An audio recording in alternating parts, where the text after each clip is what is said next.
Volvemos de este tema musical, un clásico de los 80. En ocasiones tengo posibilidad de ver muy buen teatro. Recientemente en Andamio 90 se presentó una versión sobresaliente del Jardín de los Cerezos y realmente me gustó y mucho. Y gracias a la gente de prensa, a los Sinkin Franco que trabajan como bestias para poder lograr las notas en el programa, hoy lo tenemos a su mentor principal. ¿Qué tal? ¿Cómo estás, Alfredo Martín? Leandro Landín te saluda. ¿Qué tal, Leandro? ¿Cómo están ustedes? Buenas noches. Muy bien, por suerte. Qué buena versión, qué linda adaptación que hiciste de este clásico. Bueno, me alegro que te haya interesado, porque la verdad que es una obra muy profunda y al mismo tiempo muy atractiva, y que ya es considerado un clásico como todo lo que ha escrito Chekhov. Y en este tiempo, tener la voluntad y las ganas de hacer un clásico o de ir a verlo, me parece que tiene como a veces la característica de una proeza, ¿no? Y además lograste que sea dinámico. Uno a veces cuando va a ver los clásicos, sobre todo este texto que muchas veces se ha hecho, corre el riesgo de encontrarse con una obra pesada, densa, independientemente del mensaje, porque cada apuesta es subjetiva con respecto al director que la dirige. Y realmente tu obra despierta el interés. Yo generalmente observo al público, no hubo una tos, un ruido a caramelo, nada. Me gustó mucho. ¿Qué tiempo te llevó hacer esta adaptación? Nosotros estuvimos trabajando a partir...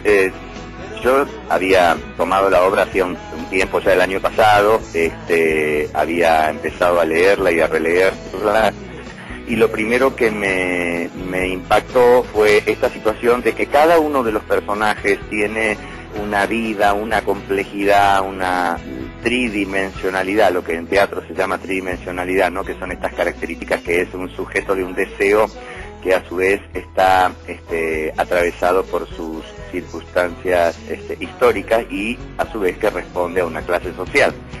Y que cada uno de ellos intenta desesperadamente, en esa especie de corte que se produce, porque la obra se escribe en 1904, Chekhov ya estaba enfermo de tuberculosis y es la última obra que escribía 6 o 7 líneas por día y se preguntaba si la terminaría, felizmente lo hizo. En esa época, digamos que es un pasaje en donde la aristocracia es arrasada por la siguiente burguesía, cada uno de los personajes intenta encontrar su salida, su salvación, su solución.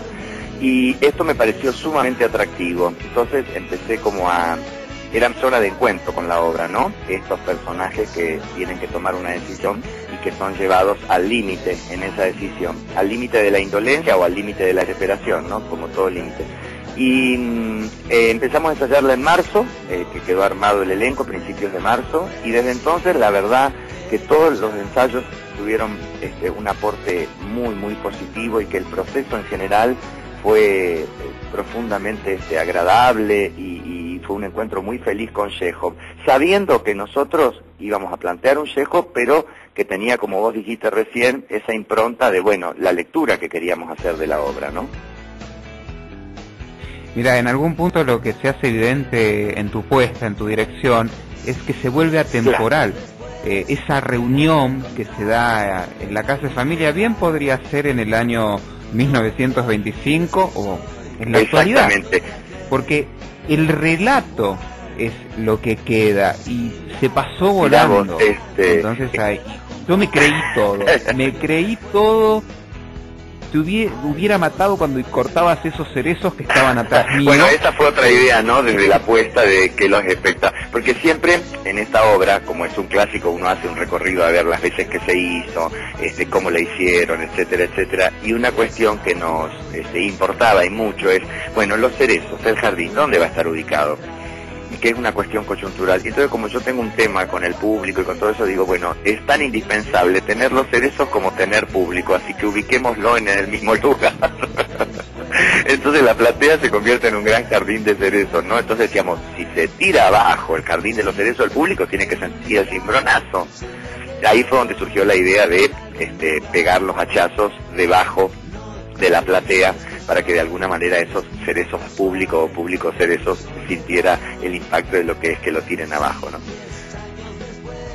Además, cómo me diste la actuación de cada uno de los personajes, que no estuviesen sobreactuados, siempre hay una acción, así solamente quede una luz prendida en el escenario, uno es cómplice de lo que está sucediendo independientemente de aquel que está llevando oportunamente el Claro, relato. queríamos romper. Entonces ahí, eso también es una... Queríamos romper la idea de espectáculo, porque este término espectáculo se ha banalizado un poco. Quiero decir con esto que uno piensa en espectáculo, piensa en entretenimiento, piensa en lo que quiere mostrar, lo que quiere ocultar. Y si bien siempre hay algo de eso, decíamos, qué bueno poder mostrar también cómo uno se acerca a la construcción de una obra y cómo poder mostrar esas partes que no están del todo terminadas y que es una zona límite entre la actuación y lo que es el actor cuando está por tomar su lugar dentro del personaje. Entonces me parece que todos esos off que aparecen por detrás, por un lado complementan un imaginario de lo que digo yo, los actores con sus propuestas, el público con lo que interprete de ella, pueden imaginar que es la vida de estos personajes cuando no está en el lugar principal, ¿no? En el lugar que el autor dijo, quiero que miren por acá, por esta puerta. Entonces, ¿qué pasa si espían por las ventanas? ¿Qué pasa si tratan de escrutar por las claraboyas, digamos, por decirlo más metafóricamente, y se mira el lugar desde otros puntos que no están tan convencionalizados y se ve qué es lo que pasa? Y si la lectura, que sí se hace por la puerta grande, como dice el autor, porque era necesario hacerlo, si no, no sería el Jardín de los Cerezos, se complementa con otras lecturas un poquito más transgresoras que puedan dar como un lugar de significación diferente. Además, en un momento se hace presente ese costado lúgubre y sórdido que tienen algunos de los personajes, donde dejan expuestos lo peor de sí, y creo que el público, al final, por la reacción que tuvo, disfruta de la acción que lleva aquel personaje que tuvo un crecimiento en cuanto a su sentido de clase, y que en algún punto es la metáfora de la obra, que no la vamos a decir para que la gente vaya, por más que hayan visto las películas que se hicieron, hayan leído el libro, tienen la obligación de ir a Andamio. Qué buena sala. Sí, la verdad que es un placer trabajar en Andamio 90, por las características que tiene la sala, que me da las posibilidades de ocupar el espacio de esa manera, que en otra sala no podría hacerlo, pero realmente tengo que decir que uno a veces cuando va a una sala tiene que empezar como a negociar, ¿no? Ideas que se ha propuesto, lo que te da el espacio, lo que te permiten, etcétera, etcétera. Y puedo decir la verdad, siendo honesto, que todo lo que me imaginé y que con el elenco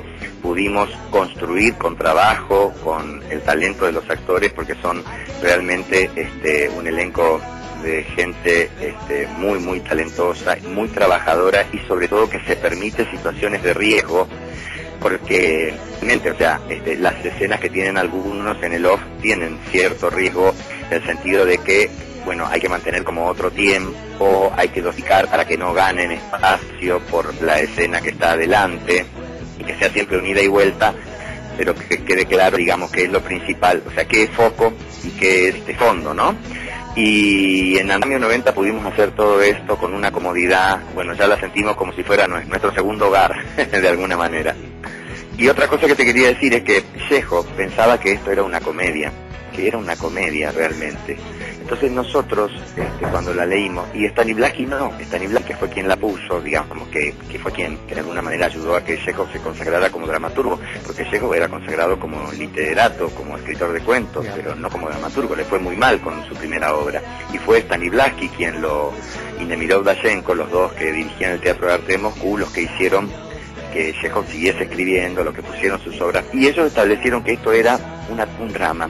Entonces, finalmente Chekhov tenía duda y esta ambigüedad con respecto a Stanislavski, porque por un lado le debía mucho, pero por otro lado no estaba de acuerdo en que esto no fuese una comedia. Y nosotros encontramos situaciones tan graciosas y con tanta gracia, digamos, que dijimos, bueno, tiene cosas de comedia y esto no quita que haya situaciones de densidad al mismo tiempo, porque es como la vida misma, ¿no? Uno se ríe y al ratito, bueno, esa risa se acaba y se pone triste por algo.